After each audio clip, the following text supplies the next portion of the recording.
Doctor Sanjeet Kumar, वरिष्ठ वैज्ञानिक एवं अध्यक्ष कृषि विज्ञान केंद्र सोनभद्र की तरफ से आप सभी का हार्दिक स्वागत और अभिनंदन करता हूं।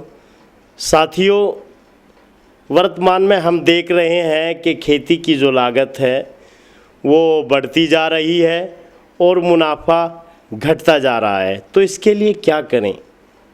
किसान भाइयों, वैज्ञानिकों ने वैज्ञानिक विधियों पर शोध करके तथा परंपरागत तरीकों को देखते हुए एक नया कृषि का नया आयाम या विधा कहें दिया है, जिसको कहते हैं एकीकृत कृषि प्रणाली। एकीकृत कृषि प्रणाली एक ऐसी खेती की व्यवस्था है जहाँ पर हम प्राकृतिक संसाधनों का इस्तेमाल करते हुए और उनका संरक्षण करते हुए खेतीबाड़ी करते हैं। इसमें दो या दो से अधिक जो कृषि के व्यवसाय हैं उनको जोड़कर चलते हैं। जैसे हम देखते हैं यहाँ पर ज़िला सोनभद्र के अंदर और मिर्ज़ापुर के अंदर भी ज़्यादातर किसान ऐसे हैं जो धान गेहूँ उगा रहे हैं। तो उससे क्या हो रहा है कि ज़मीन की हमारी उत्पादकता घटती जा रही है तथा उसकी उर्वरता भी घटती जा रही है। तो ऐसे में क्या करें? ऐसे में एक ही उपाय है, एकीकृत कृषि प्रणाली को अपनाएं। एकीकृत कृषि प्रणाली के अंतर्गत हम धान गेहूँ के साथ साथ दूसरी फसलें भी लेते हैं, जैसे दलहनों को जोड़ते हैं। अगर हम खरीफ की बात करें, खरीफ में अरहर मुख्य रूप से यहाँ पर ज़िला सोनभद्र तथा मिर्ज़ापुर में किसान उगाते हैं, जहाँ पर पानी का कम उपलब्धता है और खेती केवल वर्षा पर निर्भर है। तो ऐसे ही इसके साथ साथ फसल उत्पादन के साथ साथ पशुपालन भी किसान लोग करें। मैं यहाँ पर देख रहा हूँ कई वर्षों से जो किसान हैं, अच्छे प्रगतिशील किसान हैं, वो पशु भी पाले हैं और विभिन्न जो खेती की विधाएं हैं, जैसे सब्जी उत्पादन है या फिर मुर्गी पालन है या मछली पालन है, ये सब लोग कर रहे हैं। तो अगर किसान के पास, उदाहरण के रूप में मैं कहूँ, अगर किसी किसान के पास 1 एकड़ ज़मीन है तो उसको आधा एकड़ ज़मीन में अनाज वाली फसलें उसको उगानी चाहिए और आधा एकड़ खेत में उसको 2 टुकड़े उसके भी कर लें। 1/4 एकड़ में दलहन उगा दें और 1/4 एकड़ में सब्ज़ी की खेती करें और उसके साथ साथ कम से कम 1 एकड़ अगर ज़मीन है तो 4 गाय या भैंस ज़रूर पालें। इससे क्या होगा कि जो गाय और भैंस हैं उनका मुख्य जो प्रोडक्ट है दूध उत्पादन करके एक अच्छी आमदनी भी कमा सकते हैं। साथ ही साथ अपने परिवार को शुद्ध और ताज़ा दूध उपलब्ध करा सकते हैं।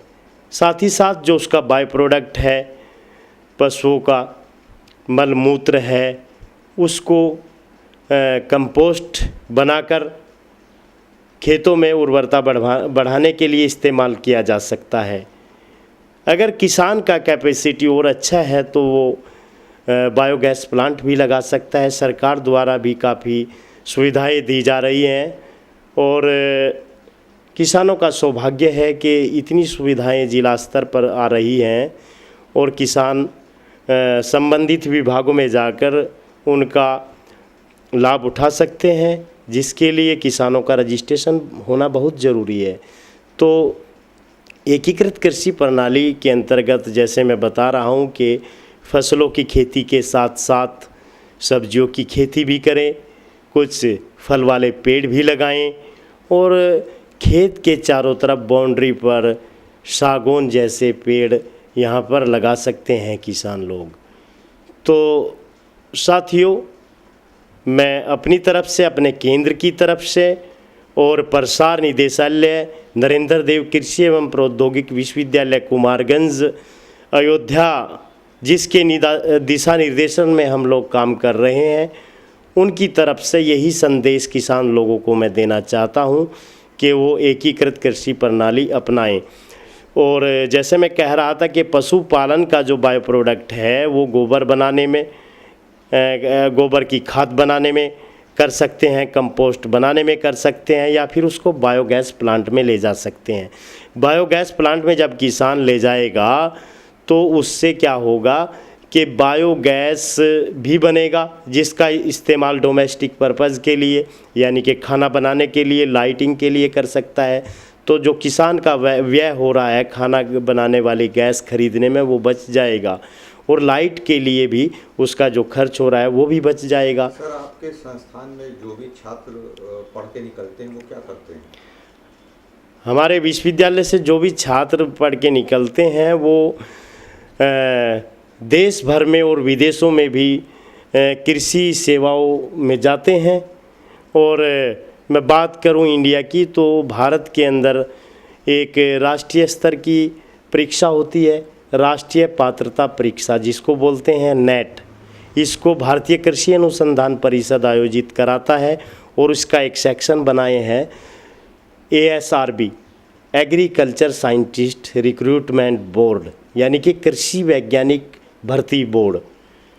तो वो जो लोग MSc करते हैं उसके बाद उनका मिनिमम जो मार्क्स है वो 55% से अधिक होना चाहिए। तो जो विद्यार्थी 55% से अधिक मार्क प्राप्त करते हैं वो उस परीक्षा में बैठ सकते हैं। और ये देश भर में कई केंद्रों पर आयोजित की जाती है एरिया वाइज, और वहाँ पर फिर उसका रिज़ल्ट निकलता है। जो लोग क्वालिफाइड हो जाते हैं पूरे भारत में, क्या विश्व में, असिस्टेंट प्रोफेसर के लिए या डिग्री कॉलेज में लेक्चरर के लिए जो है वो एप्लीकेबल हो जाते हैं। आने वाले समय में क्या खाद्यान्न का संकट होने वाला है, आपको लगता है? जी, आने वाले समय में मेरे विचार से यही लग रहा है कि दिन प्रतिदिन जो है आबादी बढ़ती जाती है। इस समय जैसे आए दिन सुनने को आता है कि 125 करोड़ भारत के देशवासियों, मैं आप सभी का हार्दिक स्वागत करता हूं और अभिनंदन करता हूं। ये बात सुनते हैं हम तो 125 करोड़ से भी ज़्यादा हमारी जो आबादी है वो पहुंच गई है, और उसकी जो खाद्यान्न आवश्यकता है बहुत ज़्यादा है। अगर मैं बात करूं हिंदुस्तान की, तो यहाँ पर सामान्य रूप से कहें कि ज़्यादातर लोग जो है वेजिटेरियन हैं यहाँ पर। अगर किसी ने मीट का इस्तेमाल किया वीकली या फिर 15 दिन में, कोई ऐसा भी है कि महीने में, तो उसको मांसाहारी नहीं मानता मैं।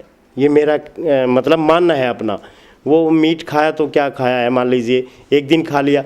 तो ज़्यादातर जो लोग हैं, ज़्यादातर यहाँ के इंडियंस हैं, उनका प्रोटीन का स्रोत दाल है। तो दालों की खेती को बढ़ावा देने के लिए भी भारत सरकार द्वारा भी पूरे देश भर में राष्ट्रीय खाद्य सुरक्षा मिशन के तहत दलहनों के उत्पादन बढ़ाने के लिए किसानों के खेतों पर प्रदर्शन लगाए जा रहे हैं। सर, बतौर वैज्ञानिक आपसे ये जानना चाहते हैं लोग जी, आने वाले समय में जब जमीन कम होगी, आबादी बढ़ेगी, तो खाद्यान्न की समस्या से कैसे निपटेंगे? हाँ, वही मैं बात कर रहा हूँ कि हमारी जो ज़मीन है दिन प्रतिदिन जो है घटती जा रही है। जैसे अभी कोई 2 भाई हैं तो फिर 2 बेटे होंगे, उसके टुकड़े होते जाएंगे। लेकिन ये प्रकृति ऐसी है कि प्रकृति का ये नियम है कि जो जैसे जैसे जनसंख्या बढ़ती जाएगी ऐसे ऐसे ही हमारे जो संसाधन हैं, स्रोत हैं, घट तो रहे हैं लेकिन उनकी कैपेसिटी बढ़ रहा है। आप देख रहे हैं कि पहले जब अंग्रेज़ी ज़माने में हिंदुस्तान में अनाज बाहर से मंगाया जाता था, बाहर से मंगाया जाता था, जबकि आधा करोड़ के लगभग देश की जनसंख्या थी। और आज हमारे पास इतना अनाज है कि वो पर्याप्त मात्रा में है। विदेशों में भी हम एक्सपोर्ट कर रहे हैं, जैसे शुगर हम विदेशों में एक्सपोर्ट करते हैं, और दूध का भी विश्व भर में प्रथम स्थान पर पहुंच गया है इंडिया। अगर हम चावल की बात करें तो चावल के उत्पादन में दूसरे स्थान पर है अभी। मतलब इस संकट के बादल नहीं के बराबर हैं आपके पास। नहीं, संकट तो है, लेकिन उसका प्रॉपर मैनेजमेंट करना ज़रूरी है खेती बाड़ी का। जैसे मैं पहले बता रहा था कि इंटीग्रेशन या समन्वय कहें, वो बहुत ज़रूरी है। इंटीग्रेशन करके क्या होगा कि एक खेत में किसान एक साल में 2 या 2 से अधिक फसलें उगाएगा, तो इससे क्या होगा कि हमारा जो उत्पादन है वो पर यूनिट एरिया बढ़ जाएगा। और कुछ किसान जहाँ पर सिंचाई के पर्याप्त साधन हैं, सरकार भी इसमें लगी हुई है कि सिंचाई के साधनों को बढ़ाया जाए। और सोनभद्र ज़िले में भी जो है स्प्रिंकलर सिंचाई का जो है चल रहा है बढ़ावा देने के लिए किसानों को। उसमें लगभग 80 से 90% किसान को सब्सिडी मिल रहा है। तो ये सब जो बातें हैं सरकार द्वारा भी की जा रही है और किसानों द्वारा भी करनी चाहिए। किसान जब तक आगे नहीं आएगा, और एक बात और कहना चाहूँगा कि किसान जब तक खुद अपने आप को मजदूर नहीं समझेगा तब तक हमारी खेती लाभदायक नहीं हो सकती, क्योंकि खेती का एक ऐसा काम है, इसमें रात में दिन में किसी भी समय आवश्यकता हो जाती है कि हम काम करें। तो किसान भाइयों से मैं यही अपील